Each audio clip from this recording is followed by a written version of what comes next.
je n'ai lu qu'un livre pour la soirée de ce soir, quand même. J'en ai pas lu 50.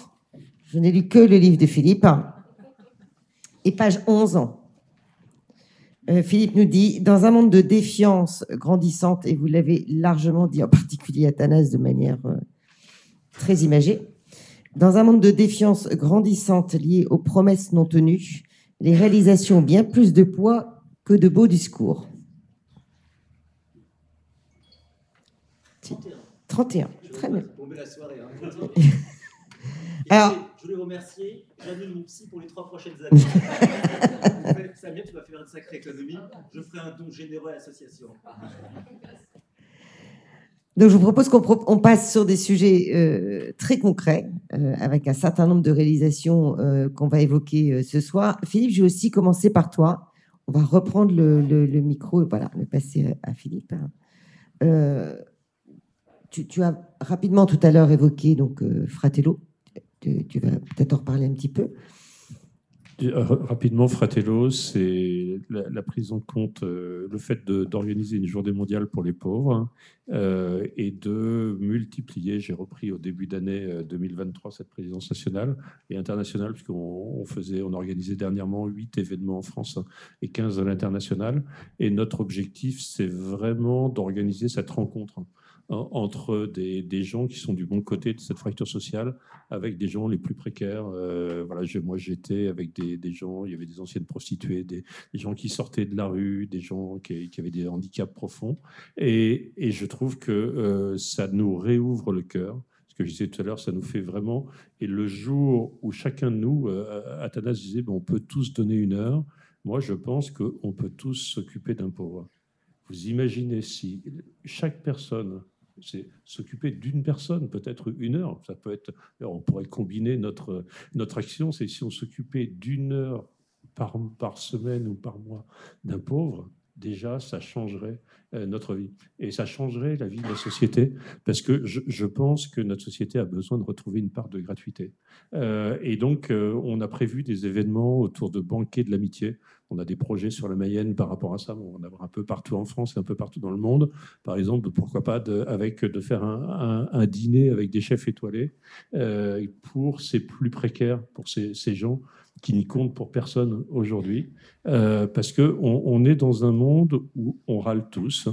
Je veux dire, ceux qui ont du mal à terminer leur mois râlent, et peut-être à juste titre. Des gens comme nous qui sommes du bon côté de la fracture sociale, objectivement, on râle également. Au lieu de s'émerveiller, on râle. Les seuls que je vois qui ne râlent pas, c'est ceux qui n'ont plus rien. Parce qu'ils n'ont plus la force de râler. Et quand on est du bon côté, on a cette responsabilité de penser à ceux qui n'ont plus rien. Et donc, moi, ceux qui n'ont plus rien, j'ai envie qu'on fasse le meilleur pour eux. C'est-à-dire un week-end exceptionnel, un banquet de l'amitié exceptionnel. Voilà. Et je suis sûr que notre pays est un pays où il y a encore beaucoup d'argent. On peut faire des choses extraordinaires. Et pourquoi pas demander à ces chefs étoilés de faire ça, de demander que chacun mette en mouvement ses talents afin qu'on puisse montrer la considération qu'on a pour chacun. Je pense que si ces personnes fragiles retrouvent une considération du cœur, une considération profonde, on change complètement la société. Et ça sera pas. On a un pays endetté, il faut regarder les choses en face. On n'a pas de moyens financiers d'aide supplémentaire pour ça. Il faut remettre beaucoup plus d'intelligence liée aux personnes. Et quand on rentre dans ça, et moi je le vis le premier, j'ai envie de donner plus pour ces gens-là. Et voilà. Et j'alimente la joie de donner par rapport à ça, la joie de la rencontre. Mais pour moi, ma vie, elle a changé quand je suis devenu ami de ces plus précaires. Voilà. Et quand on est ami de quelqu'un qui n'a plus rien, et la vie, parce qu'on se rend compte dans ces cas-là que toute vie est devenue importante. Toute vie donc chaque vie vaut la peine d'être vécue et est importante. Il y a un moyen d'aider Fratello, de suivre l'actualité Fratello? Alors, il y a un site Fratello. Alors, ne donne peut-être pas ton 06 comme Athanas. On est en période de fin d'année où il y a des dons. N'hésitez pas à donner à Fratello. On a besoin de ça. On ne vit que de dons par rapport à ça. Mais je suis persuadé qu'il y a une majorité de Français qui est prête à se lever pour aller vers quelque chose qui est du domaine de la gratuité. Je suis sûr que, comme tu le disais, Athanase, il y a ça en chacun. Et que si on réveille cette belle part de chacun, il va se passer des choses très sympas. Alors, on va passer à un autre projet, parce que on en a sélectionné deux ou trois hein, ce soir, mais tu en as fait participer à beaucoup d'autres. Pour que tu nous parles un peu du projet Saint-Julien. Saint-Julien, alors Saint-Julien, il y a des acteurs de Saint-Julien dans la salle. J'ai Charlotte et Marie, je crois qu'il y a Nicolas qui devait être là ce soir. Alors, juste avant que tu en parles, parce que peut-être que tout le monde ne connaît pas, on va lancer un petit film. Voilà, c'est du concret en Mayenne. C'est ça.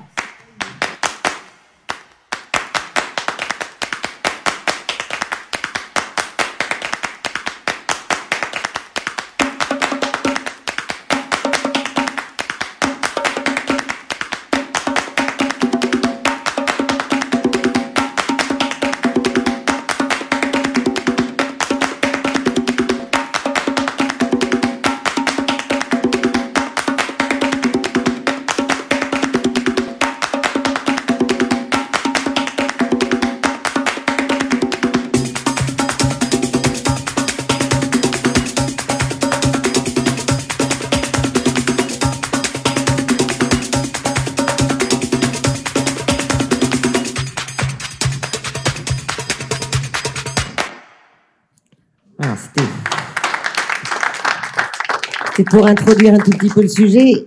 C'était quoi le déclic de Saint-Julien ? Le déclic de Saint-Julien, c'est les inspirations de quelques personnes qui se sont dit il faut qu'on se mette en mouvement pour des grandes choses. Et ça, je pense que Saint-Julien doit inspirer d'autres projets maintenant. C'est que plus on s'embarque dans des grands projets, plus il y a d'énergie. Voilà. Si vous avez des petites idées, vous aurez des petits projets, et puis vous serez assez triste. Si vous osez des grandes aventures, que vous avez des grands projets, vous aurez des grandes joies. Alors, de temps en temps, des petits moments de galère entre deux, mais finalement, on ne retient que les moments de grande joie. Par rapport à ça, c'est intéressant. Pourquoi je voulais en parler ce soir ? Parce que c'est un projet au cœur de la ville, de Laval, donc on ne peut pas être sur un espace qui était abandonné, sur lequel il y a eu des multiples idées, mais finalement, et je trouve bien, c'est que c'est des personnes privées qui s'en sont emparées et qui se sont dit, de ce qu'est cette friche au cœur de la ville, on va en faire un projet, et on va faire un projet qui a du sens. Et il a du sens sur l'intergénérationnel. Et je crois, pour moi, ça me parle beaucoup parce que j'avais de la chance, mes parents étaient agriculteurs, j'ai vécu dans le milieu rural, mes grands-parents étaient à 400 mètres de chez moi. J'ai beaucoup vécu avec mon grand-père. Et mon grand-père, il m'a amené énormément. Et aujourd'hui, on est dans un monde où, pareil, les générations sont de plus en plus séparées. Et je pense qu'il faut redécouvrir l'intergénérationnel. Que la personne qui va être... Le fait que ces personnes de la résidence-service aillent à la cabane pour faire des activités artistiques, qu'ils aillent à la crèche, qu'il y ait des jeunes étudiants qui viennent jouer avec les personnes de la résidence senior au Scrabble ou à d'autres activités. Pour moi, à chaque fois que j'y vais, et je ne suis pas acteur direct parce que je n'en ai pas le temps, mais à chaque fois que j'y vais, je suis épaté par le fait que c'est un lieu de vie, parce qu'il y a un café solidaire avec une personne qui a des difficultés mentales et qui trouve sa place dans cet espace-là. Et on montre que tout ça, normalement, ça ne pouvait pas exister. Par rapport à ça, c'est pas rationnel de lancer Saint-Julien, et pourtant ça fonctionne parce qu'il y a des gens qui se sont levés, qui ont dit on a l'audace de le lancer, et ça a été lancé sans fonds publics. Par rapport à ça, alors on nous dit toujours qu'il faut des fonds publics pour tout lancer. Ça a été une initiative lancée. Alors bien sûr que ces gens sont allés chercher du mécénat, ils se sont mis en mouvement, ils ont raconté leur histoire, et je suis sûr qu'à la fin de leur vie, ça aura été quelque chose en disant mais au moins, ça, on a fait ça, et ça avait de l'allure. Et je pense que ça a été au début critiqué. C'est un projet qui a été très critiqué dans la ville de Laval. Et quand je vois aujourd'hui que tous ces politiques qui critiquaient certains sont en train de revenir, ça m'amuse beaucoup, en disant qu'il faut vraiment aller au bout de ces idées par rapport à ça, parce que ça fait changer le monde sur ça. Et puis, c'est génial, pour moi. Et donc, je voulais vraiment, c'était mon coup de cœur de ce soir, j'avais envie de mettre en avant. Je le mets d'autant plus en avant que je ne suis pas acteur direct. Merci à toi. On va switcher complètement de paysage. On va passer le micro à Marie. Alors là, on sort de l'intergénérationnel. Hein, on va aller dans l'entreprendre autrement. Donc, Marie Lancelin, tu es donc directrice générale de CODEM, qui est la coopérative d'entrepreneurs en Mayenne. Donc, je regardais un peu ton parcours aujourd'hui. Donc, tu es comme Athanase et Philippe, en fait. Tu es piqué aussi depuis le début, toi. Hein. Le GIEC, FAS, Médecins du Monde, Cap Solidarité. C'est l'histoire de ta vie, en fait, aussi, tous ces sujets-là. Mais alors, Marie, elle a beaucoup de choses, parce que Marie, elle a 20 ans. On les a fêtés il y a 15 jours. C'est ça. Alors, en 2 mots, parce que j'ai noté ça il y a 15 jours, au moment de l'anniversaire de CODEM. On est passé de l'OVNI à la SAS en statuscope. C'est vraiment un regard qui est complètement différent hein, sur la manière d'entreprendre ou la manière de travailler. On peut le regarder tous les 2 angles. Tu nous parles un petit peu de tout ça ?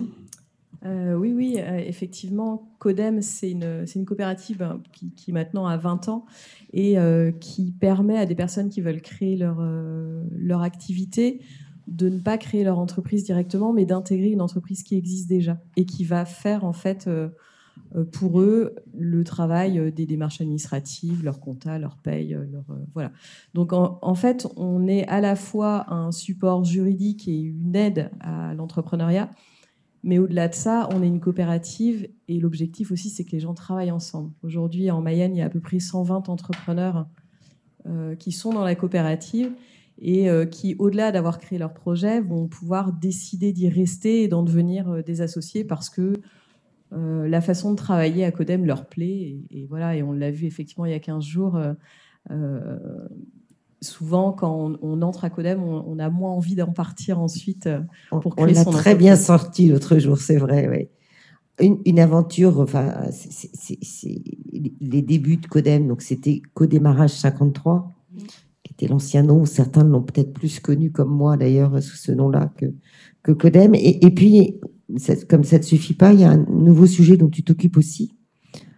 Ouais. Un tiers-lieu ? Oui, un tiers-lieu de l'économie sociale et solidaire. Donc, alors ça, c'est avec une autre coopérative qui est la Scop Titi Floris. Hein. Nous, on aime bien travailler avec les coopératives.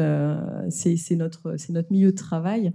On avait envie d'habiter ensemble et on a trouvé un terrain sur la zone des Touches, donc à Laval. On l'a acheté et comme c'était un peu grand, on s'est dit qu'on allait habiter avec d'autres personnes et on a décidé de travailler à un projet où on serait un certain nombre d'associations et d'entreprises coopératives majoritairement. Et donc, on est en train de travailler à un projet où on devrait à terme, à l'ouverture, quand ça sera fait, être au moins 120 salariés pour le démarrage. L'idée, c'est de se dire que le projet se crée autour de la machine à café et que le fait de travailler dans les mêmes locaux va créer de nouveaux projets, de nouvelles entreprises et de nouveaux emplois. L'interaction. On le voit déjà parce qu'en travaillant ce projet, on est plusieurs entreprises à travailler ensemble et il y a déjà des projets qui se créent, qui existent aujourd'hui alors même que le lieu n'existe pas. Ah, c'est incroyable. C'est pour quand tu as dit ? Alors, ça, c'est la grande question. On a acheté le terrain il y a 3 ans. J'ai dit un truc qu'il ne fallait pas dire ? Non, au contraire.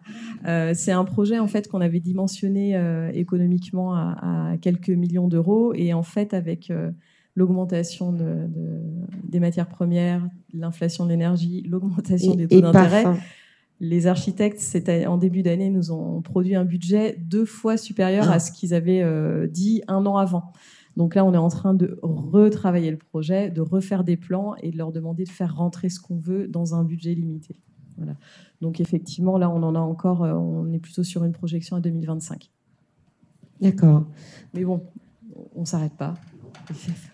Oui, je crois. Il faut continuer. On a très envie de ça. Et... Merci, c'est gentil.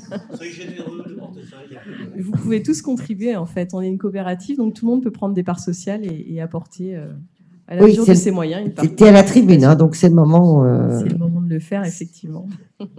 Le quotidien de CODEM, c'est quoi ? C'est chacun travaille à son activité. Alors, c'est des activités, on va le voir dans la petite vidéo juste après ton témoignage, mais qui peuvent être extrêmement variées. On les a vues il y a 15 jours, sauf les activités réglementaires. On a bien compris du coup l'autre fois. Il y a de tout à Codem, sauf les activités qu'on ne peut pas accueillir. Ouais. On se définit comme ça par la négative. Donc, des métiers effectivement très divers. Donc oui, le quotidien, c'est que les entrepreneurs travaillent, comme vous, avec leurs clients, à faire du chiffre d'affaires. Et puis, de temps en temps, il y a des temps coopératifs. On se retrouve pour des temps plus ou moins conviviaux, plus ou moins de travail. On a des petits déjeuners complètement libres et puis on a des petits déjeuners où on va vraiment travailler. Cette semaine, on a reçu tous les entrepreneurs du paysage. Ils sont une bonne douzaine, je pense, à la coopérative. On a parlé d'aller négocier ensemble des prix fournisseurs, de travailler de nouveaux outils, de pouvoir partager des chantiers. Enfin, voilà. Il y a à la fois beaucoup de travail, mais aussi pour moi, j'aime bien cette idée sur la coopération. J'aime bien faire la différence entre la collaboration et la coopération. La collaboration, on va travailler avec. La coopération, on va construire ensemble. Et nous, c'est ce qu'on propose en fait au sein de la coopérative. Très bien. De toute façon, on a le temps d'en rediscuter. Tu es là avec nous toute la soirée. On regarde le petit, qui est le tout nouveau, film qui présente l'activité Codem. Ouais, tu l'as on l'a lancé sorti à l'occasion des 20 ans. Voilà, tu l'as sorti il y a 8 jours.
Il y a une chose que vous pouvez tous faire, en fait, c'est aussi vous abonner à la page LinkedIn de Codem et de faire tourner la petite des vidéos de présentation de Codem. Ça aussi, c'est pas grand-chose.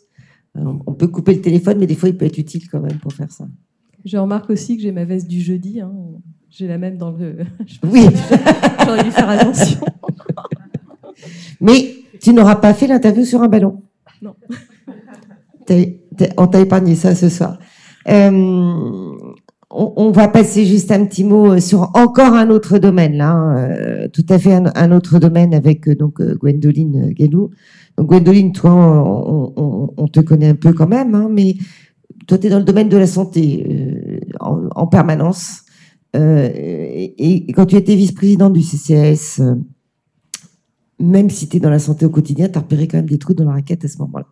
Et tu t'étais engagée sur un projet qui, moi, m'a beaucoup touchée quand il m'est revenu en tête l'autre jour. Donc, si tu peux nous parler de cette plateforme. Comment c'est venu, cette idée? D'abord, nous dire de quoi il est question et comment ça s'est passé. Alors, Arc-en-Ciel, c'est une vieille idée.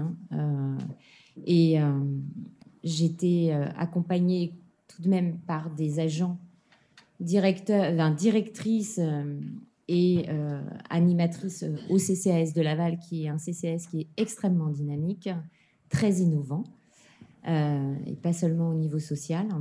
Donc la plateforme de répit, c'est...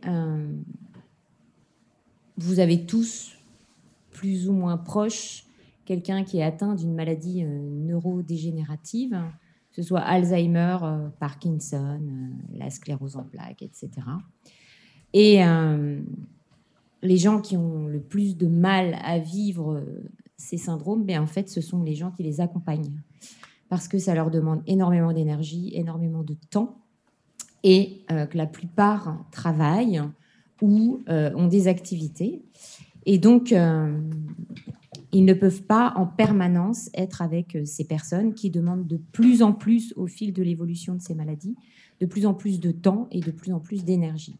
Ce qui fait que régulièrement, et dans ma pratique de pharmacien au quotidien, je vois des accompagnants, des aidants qui souffrent, qui tombent malades et qui partent avant leurs conjoints, leurs parents, parce qu'ils se sont épuisés. Donc cette plateforme, c'est en fait pour les aider, d'une part à accueillir les personnes atteintes de ces maladies, mais surtout pour s'occuper des gens qui les accompagnent, pour les soutenir, pour leur permettre de faire des activités sans se soucier de laisser les personnes malades seules ou mal accompagnées, de leur permettre aussi de réaliser des activités en commun. Et je pense à certaines activités qu'on avait fait faire à des couples dont l'un est malade et l'autre pas. Et là, c'était une activité piscine. Et ça m'avait beaucoup touchée parce qu'en fait, donc, c'était le monsieur qui était atteint d'Alzheimer, mais de façon très poussée. Et donc, on avait organisé une activité piscine en couple. Et donc, son épouse ne savait pas nager. Et ce monsieur, pour une fois, n'était pas l'aidé, mais l'aidant, parce qu'il aidait son épouse à nager et à ne pas avoir peur de l'eau. Et là, d'un seul coup, ça lui a rappelé quelque chose qui fait qu'il est redevenu, j'allais dire, normal. Enfin, il n'est pas anormal, mais en tout cas, il était dans une vraie réalité. Et il y a eu un échange très tendre et poussé entre eux. Humainement, c'est touchant, c'est gratifiant. Et donc, je donne cet exemple souvent parce que il y en a beaucoup d'autres. Hein. On fait ça avec du golf, on fait ça avec du cheval, on fait ça avec aussi du bricolage. Tous les meubles qu'il y a à la plateforme de répit à l'extérieur ont été fabriqués par des malades. On avait un partenariat, par exemple, avec le roi Merlin, qui mettait à disposition ses ateliers. Et donc, on fabriquait des choses. Donc, comme quoi, ce ne sont pas que des gens incapables ou, en tout cas, inutiles. Enfin, c'est très exagéré ce que je dis, mais c'est souvent l'idée qu'on en a. Et donc, en tant que soignante, d'une part, j'avais envie qu'on les aide, toutes ces personnes, à ne pas tomber malades, donc leur permettre aussi de prendre soin d'eux, c'est-à-dire qu'on leur propose aussi de la sophrologie, des massages. Et en tant qu'aidant, ils s'oublient tellement souvent que d'un seul coup, ils existent à nouveau. Voilà, et pas seulement au travers de la personne qu'ils aident. Donc voilà, l'idée, c'était humainement, enfin, c'est humainement une grande histoire. Et nous, on a fait l'inverse, en fait, de l'heure civique. On est allé chercher des sous dans le privé pour pouvoir avoir des activités à moindre coût. Parce qu'en fait, on est aussi dans une ville et un département où les gens n'ont pas forcément des moyens démesurés. Et que aussi de devoir abandonner une partie de son activité peut gréver son budget. Et donc, grâce à la fondation du Crédit Mutuel, donc là, on est Crédit Agricole. Chaque banque a sa fondation, il faut aller piocher. Hein, et on a pu mettre en place des activités vraiment très importantes à moindre coût. Et donc, accessibles au plus grand nombre. Ça, c'était très important. C'est combien d'aidants aujourd'hui qui sont accompagnés? Tu as une idée, un chiffre en tête? Alors, on ne peut pas accompagner tous les aidants qu'on veut parce qu'il y a une file active et que l'ARS veut gérer beaucoup de choses, hein, et donc nous impose aussi des nombres pour accompagner. Eh oui, c'est l'inconvénient du public. C'est que comme on a des aides publiques, particulièrement de l'ARS, c'est comme pour un service infirmier ou à domicile ou ce genre de choses, on a des places réduites. Mais en file active, je crois que c'est 200 et quelques, hein, c'est 240, quelque chose comme ça, ce qui est pas mal déjà, hein, sur un département comme le nôtre, mais c'est pas suffisant. Donc il faudrait pouvoir en développer d'autres, sauf que c'est une par département pour l'instant. C'est dommage. Alors peut-être qu'il y a des initiatives privées que je ne connais pas, et c'est peut-être aussi l'intérêt d'essayer de faire connaître cette plateforme et d'en encourager d'autres, mais plutôt à titre privé.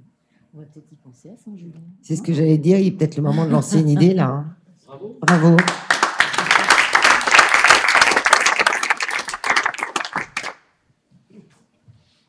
Atala, je reviens à toi quelques instants. Je vais inviter le président du conseil départemental, Olivier, si tu veux bien nous rejoindre. Je t'ai cédé une petite place dans le coin là-bas. Merci. Parce qu'évidemment, il y a un lien assez évident qui va s'opérer entre vous deux. Athanase, avant, parce que j'ai parlé des dates tout à l'heure, mais il y a un truc qui m'échappe. C'est pour la suite de ton éloge, tu sais. Je me suis entraînée. La fête des voisins. Donc, 99, la création. Le déclencheur, tu en as parlé en introduction tout à l'heure. En 2000, en un an, donc. Ça devient national. En 2003, on est au niveau de l'Europe. Et alors, aujourd'hui, tu me diras si je me trompe dans les chiffres qu'on a trouvés, c'est le premier rendez-vous citoyen de la planète. C'est 20 millions de participants dans 36 pays. Là, je crois qu'on peut faire bravo quand même, parce que t'as une baguette magique. Non, mais comme le président est là et que je vous ai déjà saoulé tout à l'heure, Olivier, une bonne nouvelle, président. Tout à l'heure, j'ai donné mon portable, je leur ai dit, si ce que je vous ai dit vous a pas paru intelligent, j'ai pas cherché, ça n'a pas paru brillant, je suis incapable, mais vous voulez en fait vous lancer sur leur civique mayonnaise, je leur ai filé mon portable. Hop, combien de SMS reçus? Là, tu es à 35 candidats. Voilà. Donc, peut-être un mot, et je passe la parole tout de suite à Olivier. Oui. Quand Olivier, je suis venu, Monsieur le Président, vous rencontrer il y a 4 ans, au moment de la crise du Covid, vous avez été le premier président en France de département à dire banco, on va organiser, nous, institutions, la solidarité et on va susciter, c'était le rôle du département, mais on va aussi susciter cette générosité citoyenne. Et il y a eu 6000 personnes qui ont fait des masques en Mayenne, il y a eu des milliers de personnes qui se sont entraidées. C'était le kit coronavirus, commencé avec notre voisin. Entre-temps, il y a eu, grâce et merci, 1 million de personnes qui ont participé sur toute la France, 40 reportages télé, et ça a orienté. Souvenez-vous, à l'époque, il n'y avait pas de vaccin. Le voisin, ça aurait pu être un danger, celui qui nous contamine. On aurait basculé, la pièce était sur la tranche, on aurait pu basculer de l'autre côté. Et ensuite, je me souviens que le président m'a dit, c'est bien la fête des voisins, on parle de la fête des voisins, c'est super de faire la fête, mais comment on peut aller beaucoup plus loin? Et c'est comme ça que vous nous avez challengé en nous disant, il faut qu'on arrive en fait à ce que la générosité citoyenne irrigue l'action publique. Et je me suis dit, il y en a qui réfléchissent, Voilà, moi j'étais plutôt les jambes, la tête, ce que j'ai dit sur la Philippe, il y a des gens intelligents ici, et puis il y a ceux qui s'activent. Et je me suis dit, et ça nous a challengé, on a créé l'heure civique. Et donc, l'heure civique a été lancée, et je passe la parole au président, parce que très sincèrement, il a beaucoup plus de choses à dire que moi. En fait, j'ai trouvé mon remplaçant pour l'année prochaine, Samia. C'est formidable. Athanase, tu es réquisitionné pour l'année prochaine. Merci de nous avoir rejoints, parce que je sais que l'emploi du temps était un peu chargé. C'était compliqué ce soir de passer nous voir. Pardon, ouais, c'était un peu... Mais j'ai annulé un rendez-vous suivant pour pouvoir rester un peu plus longtemps. Ah, formidable. Merci. Avant d'aller quand même à Espace Mayenne pour accueillir l'équipe de France de futsal qui doit se qualifier pour la Coupe du Monde ce soir. Voilà. Bon, alors, du coup, tu es complètement excusé, évidemment, il n'y a pas de problème. Alors, Athanase vient finalement de te repasser la main et d'expliquer un petit peu comment tout ce lien s'est naturellement créé entre ces initiatives et le département de la Mayenne. L'heure civique, qu'est-ce qui t'a complètement dit, mais c'est évident et on y va tout de suite?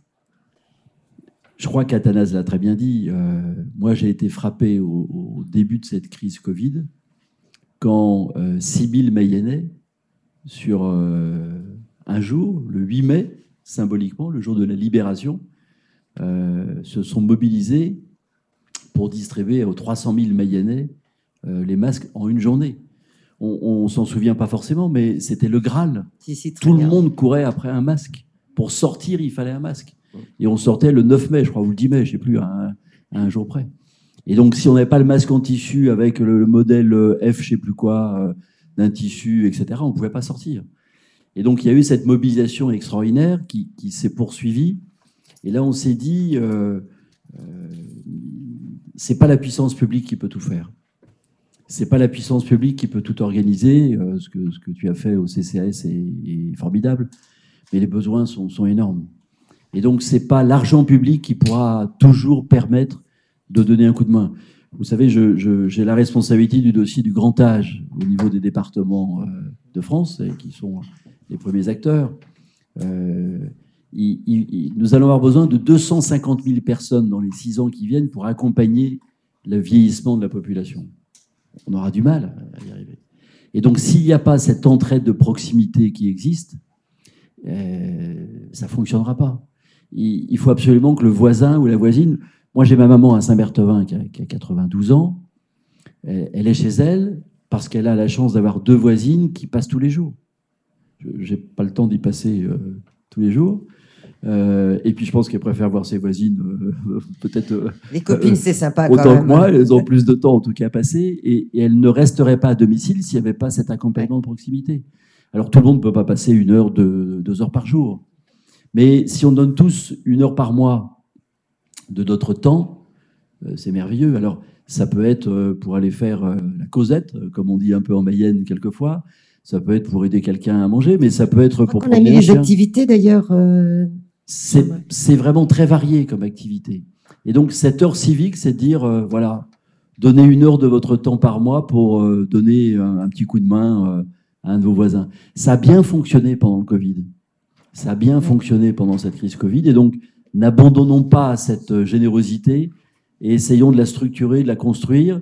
Et alors, ce qui est terrible après, c'est que quand on est une collectivité publique, si on commence à faire quelque chose comme ça ne marche pas. Il faut faire un marché public.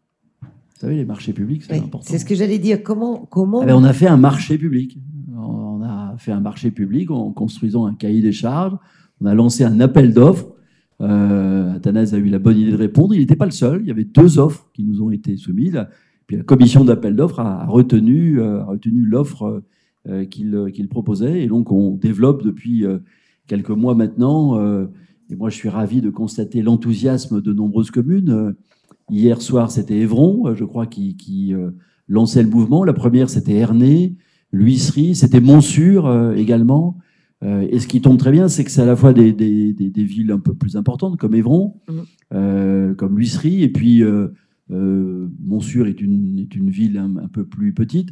On voit aussi qu'il n'y a pas de couleur politique, ce qui est aussi important, c'est que les communes, qu'elles soient de droite et de gauche, elles adhèrent. Voilà, donc c'est ce mouvement-là qui est en train de naître et qui, j'en suis sûr, permettra à des gens de se rencontrer et de faire de belles histoires ensemble. Parce que quand on donne un coup de main à un de ses voisins, on crée un petit lien affectif en même temps. Et je suis sûr que l'heure qui dure 1 mois, enfin 1 fois par mois, peut-être qu'à un moment donné, elle se transforme en 1 fois par semaine. Et c'est bien ainsi, mais il n'y a pas de contrainte. Et on a voulu s'appuyer sur les CCAS, sur les mairies, parce que d'abord les mairies connaissent leur personnel, parce que, et les personnes, parce qu'il faut aussi faire attention, on fait rentrer des gens en relation avec d'autres. On ne demande pas le casier judiciaire, mais voilà. Or, les communes ont l'avantage de connaître leurs concitoyens, et donc c'est pour ça que ça nous semblait être indispensable de s'appuyer sur les communes. Donc merci à tous les maires, à tous les élus, tous les CCAS qui se sont engagés dans ce dispositif. C'est combien de mairies, de villages, d'institutions? Pour les chiffres, non, mais en Mayenne. En Mayenne, il y a 240 communes. Oui, mais on en a combien de déployés là, ou combien qui aujourd'hui, il y en a une vingtaine de communes qui sont rentrées dans le dispositif. D'autres, la commune de Changé, que je connais assez bien, par exemple, ne veut le faire qu'en relation avec une association qui existe déjà. D'accord. Une association citoyenne qui vient en aide aux personnes un peu en difficulté. Donc voilà, donc ça met un peu plus de temps, par exemple, dans une commune comme Changé à se mettre en place. La ville de Laval y réfléchit. Florent Berco est plutôt enthousiaste à l'idée. Après, plus la commune est grosse, plus quelquefois il faut arriver à mettre tout le monde d'accord, et où ça peut mettre un peu plus de temps. Mais même si toute la Mayenne n'est pas couverte, ça sera déjà merveilleux comme dispositif. Ça, ce sont les activités. Donc, on a mis l'adresse évidemment du site, puisque vous avez tous fait, au moins 35 d'entre vous, la promesse à Athanase, et il a vos coordonnées, il va vous relancer. De vous inscrire. Oui, ça, il ne vous lâchera pas, je peux vous le dire. C'est un grand risque que vous avez pris là. Ce sont les activités qui étaient mentionnées sur le site. Alors, on en cache peut-être un petit bout parce qu'on est devant. Ce sont des choix arrêtés. Une idée j'ai été frappée par un autre témoignage d'une autre mairie que tu connais bien, c'est celle où tu es, d'une petite jeune fille comme ça qui s'est dit moi je sais jouer. Vraiment, je pense qu'elle était même pas majeure. Moi, je sais jouer de la musique et j'ai eu envie de faire 1 heure civique pour aller partager ce talent-là, finalement, dans le quartier et faire plaisir à d'autres. C'était la notion de faire plaisir, finalement, à d'autres. D'autres idées en dehors des activités qui sont mentionnées, d'autres idées émergent. Non, je pense que c'est le principe de la générosité. Ça veut dire, comme tu viens de le dire, aller jouer un morceau de musique auprès d'une personne qui est peut-être alitée, qui ne peut plus bouger. Mais c'est pas non plus une nouveauté. Enfin, je veux dire, Voilà. Ce qui est révolutionnaire, sans doute, ou en tout cas nouveau, c'est de tenter de le structurer à travers un outil qui peut permettre de mettre assez Mais ça reste facilement un les gens en outil très relation. ouvert dans le principe. Mais ça reste très ouvert sur le principe. On a aussi des gens qui visitent en prison, on a aussi des gens, vous savez, qui vont à l'hôpital, quelquefois faire de la lecture auprès des enfants hospitalisés. Donc il y a plein d'actes généreux. On est un pays très généreux par nature. On a tendance un peu à se renfermer sur nous en ce moment où les crispations existent.